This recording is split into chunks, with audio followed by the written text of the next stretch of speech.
Hello there, welcome to video 6 in the series.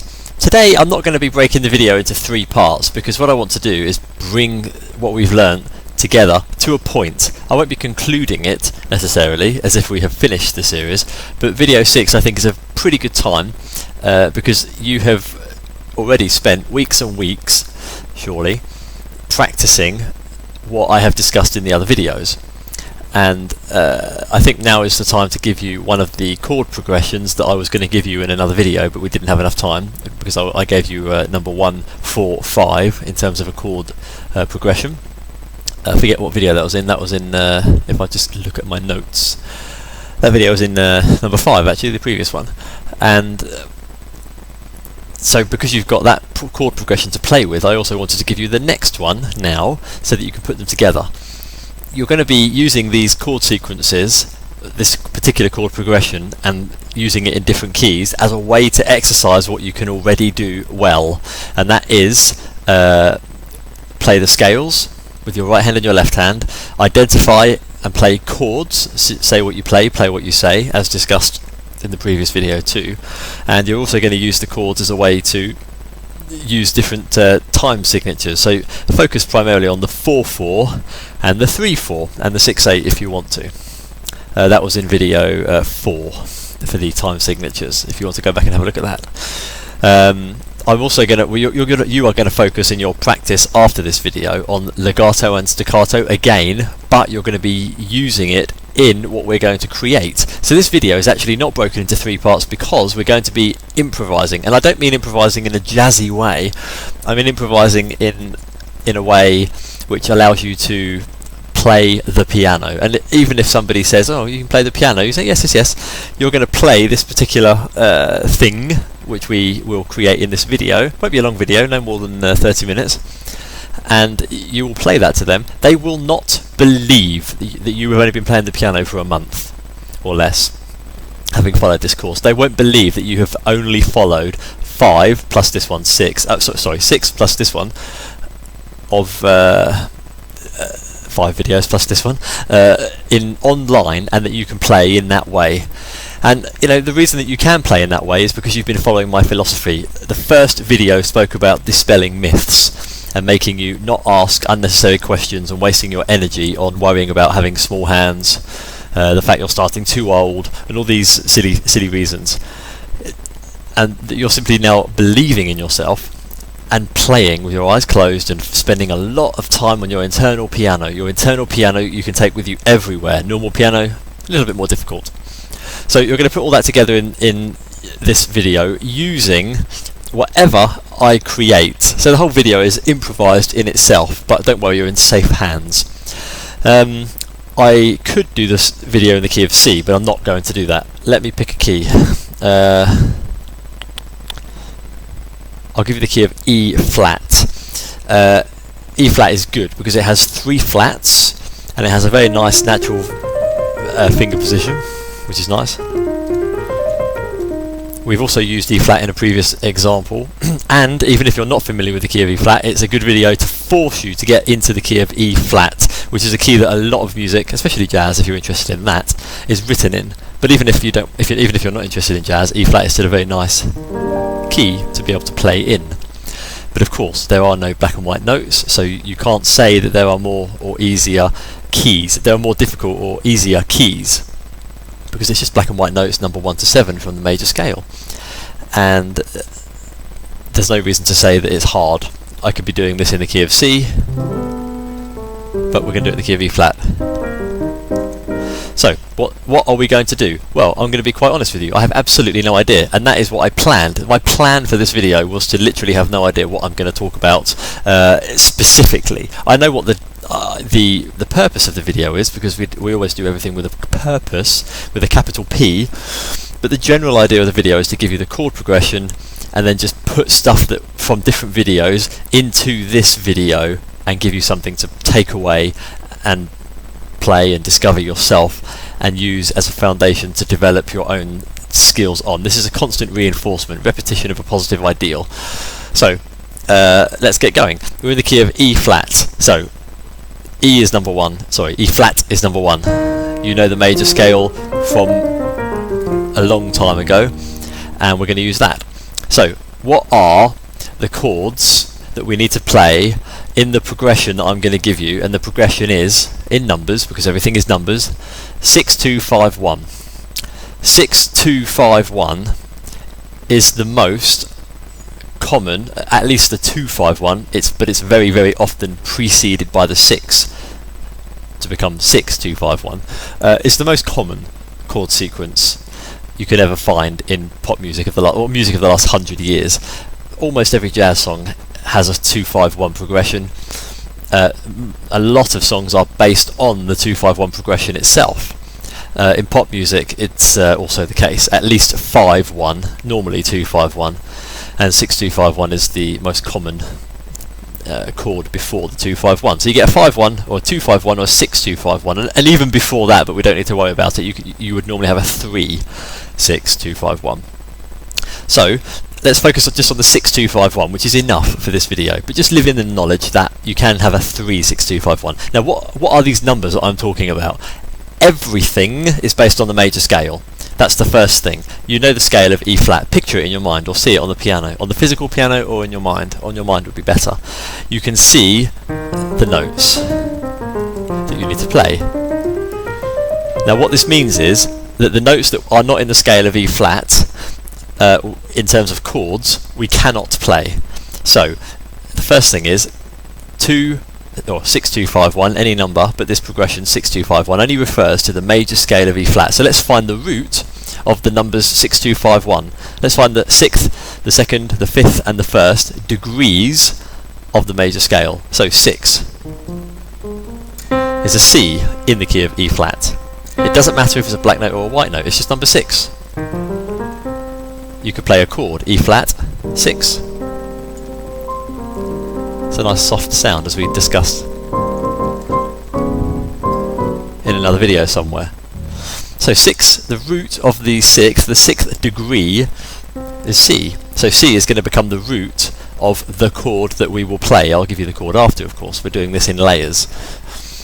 So the 6, C. And then where's the 2? F. 5, B flat, and 1 is E flat. So in terms of just playing the degree itself, 6 2 5 1, the 6th, the 2nd, the 5th and the 1st, we get 6 2 5 1, and that sounds closing. Do you not agree?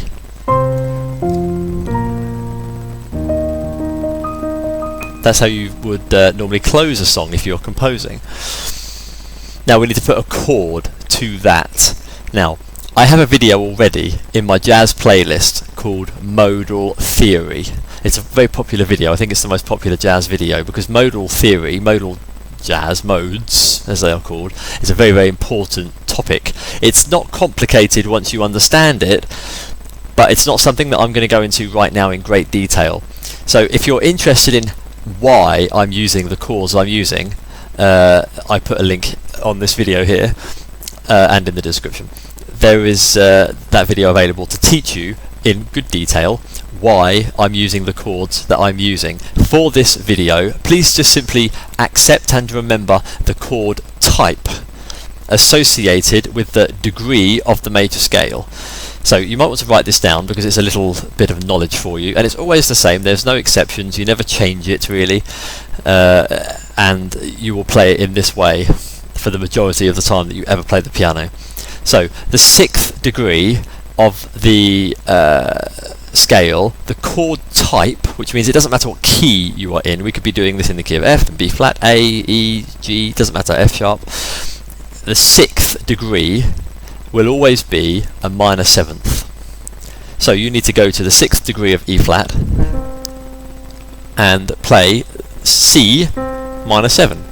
Well, you know how to find the triad from the major scale, 1 through 5. You know how to play a minor, you flat the 3rd, and then because I said the number 7 and not major 7, we're not playing the 7th of the major scale, we're playing the dominant 7, which is a B flat. It's a flattened major 7. So the C minor 7, if I play it here for you, is C, E flat, G, B flat. And it's worthwhile noting that the physical notes of this chord are actually notes from the major scale of E flat. That's the basic, well, thanks to the theory involved behind this, which is in detail in the other video, modal theory. Thanks to that detail and how it works and that logic, the chord type always contains notes from the major scale it is associated with. So we're in the key of E flat, we're playing the 6th degree, and the 6th degree as a chord is always a minor 7th type.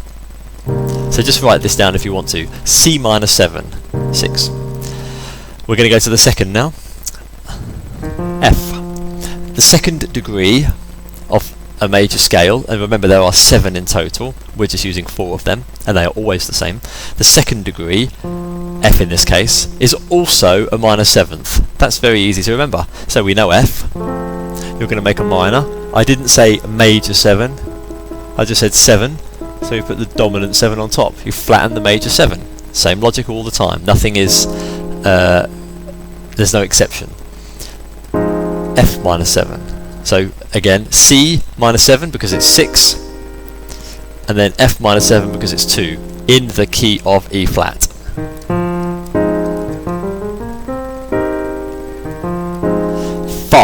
Let's go to the 5th degree, which is B flat. The chord type for the 5th degree is dominant 7, so just 7. I'm not saying major 7, I'm saying dominant 7. We know the B flat major scale. We know the 1, 3, 5. And we know the major 7 would be here, the major 7, because it's the 7th of the major scale. Literally, you're playing what you say. I'm playing a dominant 7. I'm required to play a dominant 7th due to the law. We flatten the major 7 as always. So we're not playing a minor 7, which would be this 3rd flattened. It's a nice sound. But we're playing just a B flat 7. So I didn't say anything about changing the 3rd from the triad. If you're still a bit confused on these, go back and watch video 5. So the 5th degree, in this example in the key of E flat, is B flat, and the chord type in terms of mode law, explained in the other video, is a dominant 7. Chord 1, that's the 1st degree, that's the root, the tonic, is a major 7. So this time I did say major 7. 1 is the E flat, and we're going to play the D because it's the major 7. 1, 2, 3, 4, 5, 6, 7. I'm playing the major 7 against the triad, so I'm playing a major 7. 7th of the major scale. They are the 4 chords that you're going to use in a round. So you're going to play them as a circle, and you can choose how long you want each chord to last, and you can choose what time signature you'd like to do it in as part of your little composition or practice time. So C minor 7, this is chord 6. I'll play it as like this. Like this. And I'll just do it 4 times. C minor 7, F minor 7, B flat 7, E flat major 7. Write them down if you haven't. So I'll give 4 beats, so 1 bar, 4/4 time, those chords, starting on C minor 7. So 6, 2, 5, 1. C minor 7, F minor 7, B flat 7, E flat major 7.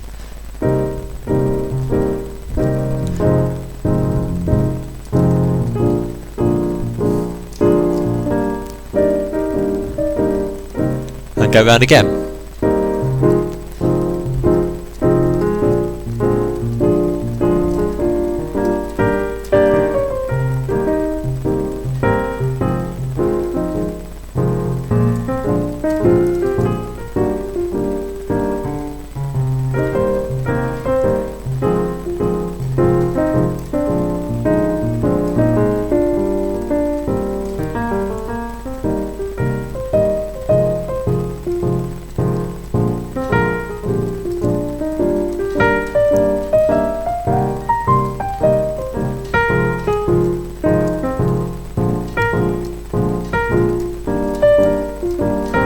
See what I'm doing? I'm just playing those 4 chords, and I'm doing stuff in my right hand. What stuff am I doing? This is where the video comes in useful for you. I want you to use the notes of the chord that you are playing as your melody. It's your choice to play them when you want, for how long you want. This is where notation comes in quite usefully. As I said, this piece of music is written in this improvised idea would be written, if it were real, as a 4/4 time piece in the key of E flat, using the regular 6-2-5-1 chord progression. And so each bar of 4 beats has to be made up of a combination of notes which total 4. When you're reading music, you can see some notes on here. When you learn to read music, and there are millions of videos for learning to read music, so I won't waste my time because there's nothing I can teach you about it which is not already online. There's not really a philosophical approach to reading music. You just simply have to read music and practice. But if I wanted to write this, what you need to know, at least in your mind, is that you have to make up a total. You have to total, using any combination of notes, the value of the bar. So the value of the bar is 4, which means that you need to do a combination of anything, including silence. These are called rests. Can you see a rest from the video or not? Oh, that's too small. For example, if I play one note per beat, like this, and I play the notes of the chord as one beat, this is called something. This is called a crotchet. This note is called a crotchet. Start from the C minor 7, and I'm only playing the notes of the chord. I'm not doing anything else.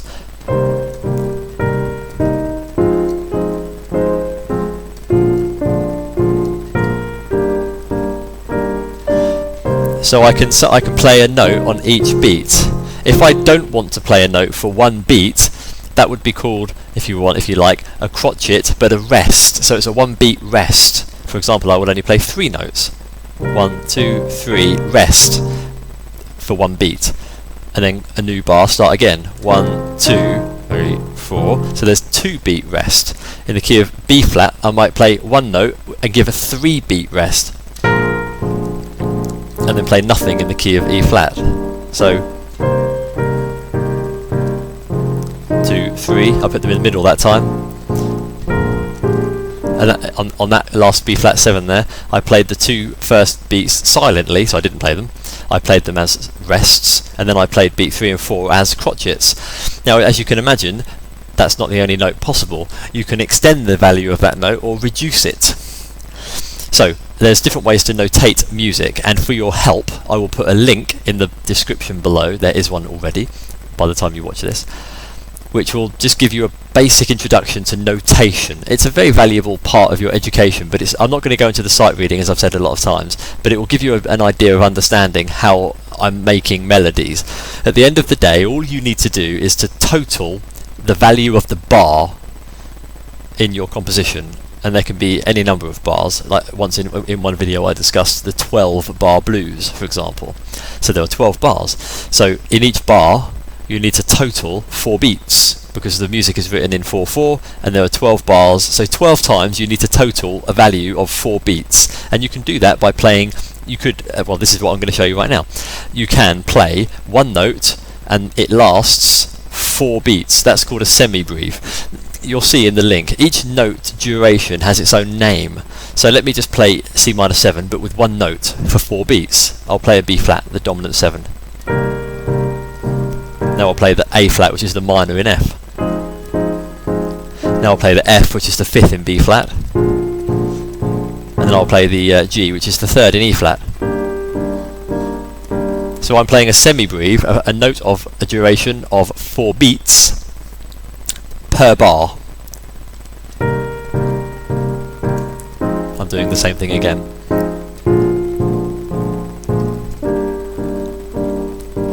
Now I could do the opposite direction, and I could make a beat, I could start to make the note a bit quicker, so I could play 1 note and make it last 2 beats, like this. So I would play 2 notes in the bar to make 1, 2, new note, 3, 4. So from C minor 7,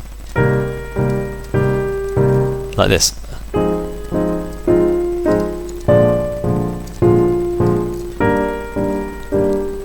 So that's how I'm playing 2 beats, and that note has a name. I'm not going to list them all, but just go into the link and have a look. Each beat each note has an equivalent rest symbol. So if I want to play, as I said, a quaver is difficult to demonstrate. If I wanted to play how can I give a good example? Well, the crotchet rest. So the crotchet is worth 1 beat, so I could play 1, 2, 3, 4. If I want to do a rest of a crotchet, I wouldn't play for the duration of 1 beat. 2, 3, 4, 2, 3, 4, 2, 3, 4, 1, 2, 3, 4. So I'm not playing for the duration of the same value of note. In your composition that you're going to create from this, I'd like you to simply do that. You have a choice. You can play lots of notes or you can leave silence. Silence is a note.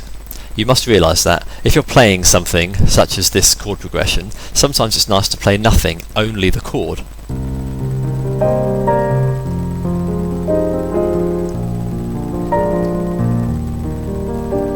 See, I'm not playing anything, just the chord, maybe on one of the beats. 1, 2, 3, 4, 4.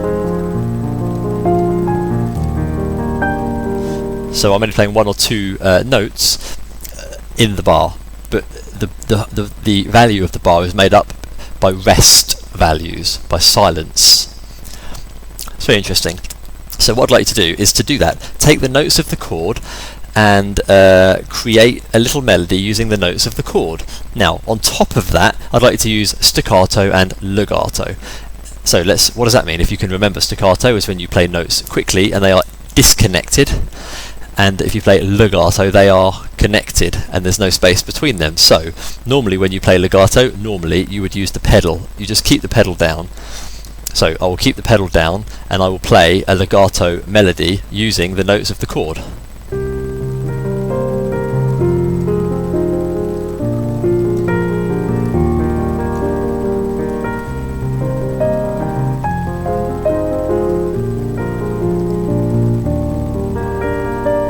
So the pedal, I didn't take my foot off the pedal there. Staccato is a bit more jabby sounding, so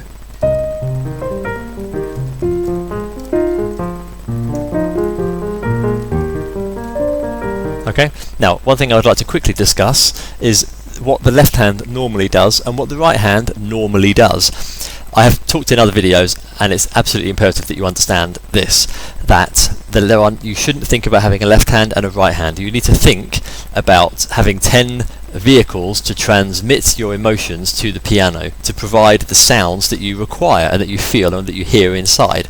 So technically both hands should be able to do what each other hand can do.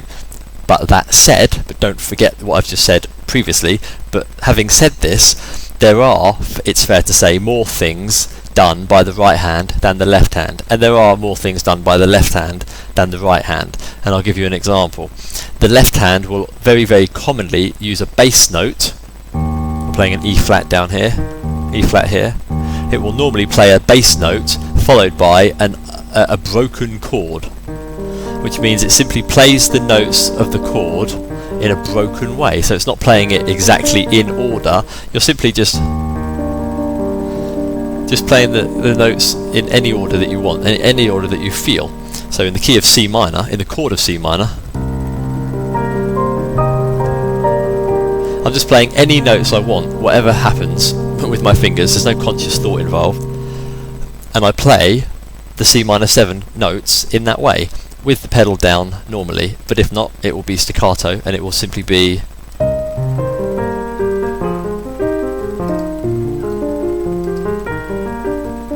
there's nothing wrong with doing that, but it sounds nice to play the pedal and play in a more legato way. So C minor 7,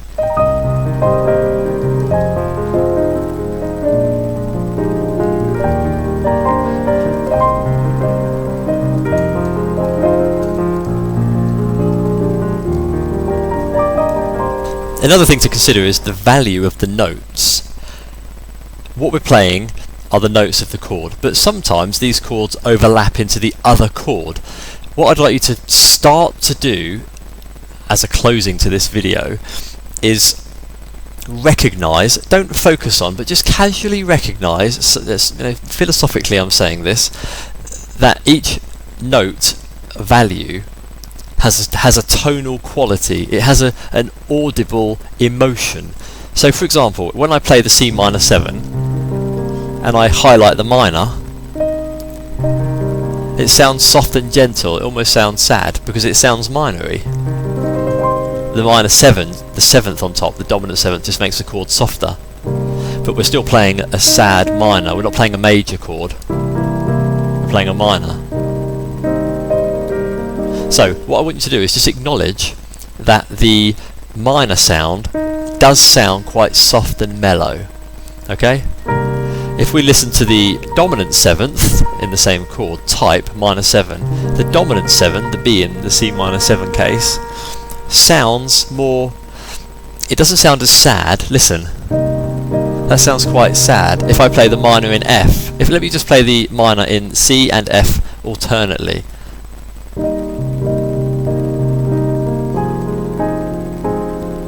I can't do it in B flat because it's not a minor chord, but you can hear this almost sadness. Now if I play the dominant 7, it doesn't necessarily sound happy in a kind of...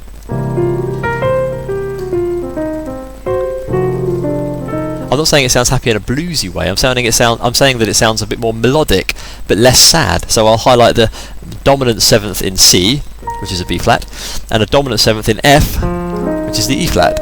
So I'll just play the B flat and the E flat over the C minor 7 and the F minor 7, and you'll see what I mean. It sounds a bit less serious, but a bit more soft and nice. I'll do it again. Sounds nice. Now, what's interesting about this physical note, the E flat, this black note here, has two different values over the two different chords. Does it not? With the C minor, it's the minor. And in F, it's being the dominant 7. So this one physical note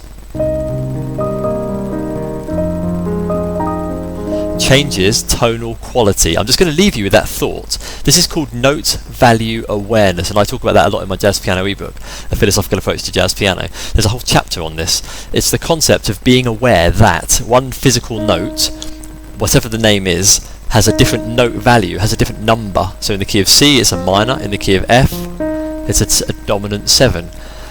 And what the pianist needs to do is begin to recognise from an early stage these tonal quality differences. This will enable you to be able to write music and improvise in such a way that you will know instinctively what sound you feel inside and what note value you should play on the piano. Don't start thinking to yourself that this is a complicated idea, because it really, really isn't.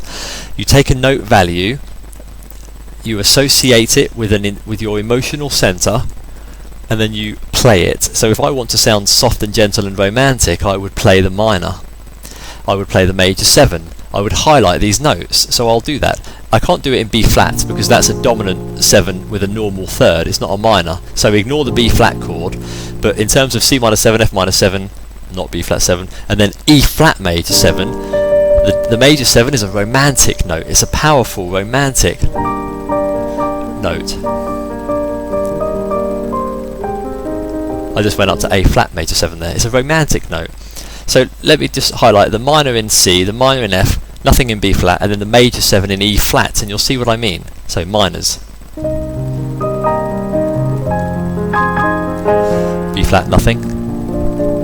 Major 7. Romantic. It's very, very interesting, and all I'm doing is playing two notes next to each other. Minor, C. So now I'm playing the dominant 7 if I want to go up to there. Nothing in B flat. And then the D, which is just next to the E flat here, is a major 7. So the note values can change drastically in terms of sound quality, but not physically on the piano. I'm going to leave you with that, because all I want you to do is to go over that 6-2-5-1, perhaps discover it in another key, implement your knowledge of staccato and legato using the pedal, use some of the techniques which I've used in previous videos, such as playing with octaves or open octaves, and start to discover what's possible. In the next video I'll give you some ideas of what the right hand normally does more than the left hand. So for example, the left hand normally, as I said, will open up the chord and break the chord. The right hand will very commonly open up octaves like this. Many times when you're playing a melody you have a fixed root, such as the notes of the chord, which is very easy to identify, and what you would do during your journey from one note to the next as part of the chord itself, you would play chromatically the notes between. So they are not necessarily important notes, you may call them auxiliary notes. So for example, if I play B flat to G to E flat, being the dominant 7, the 5th of C, and then landing on the dominant 7th of F, I could play them chromatically. So they are auxiliary notes, they are not necessary to the song, they just enhance the sound. For example, C minor 7.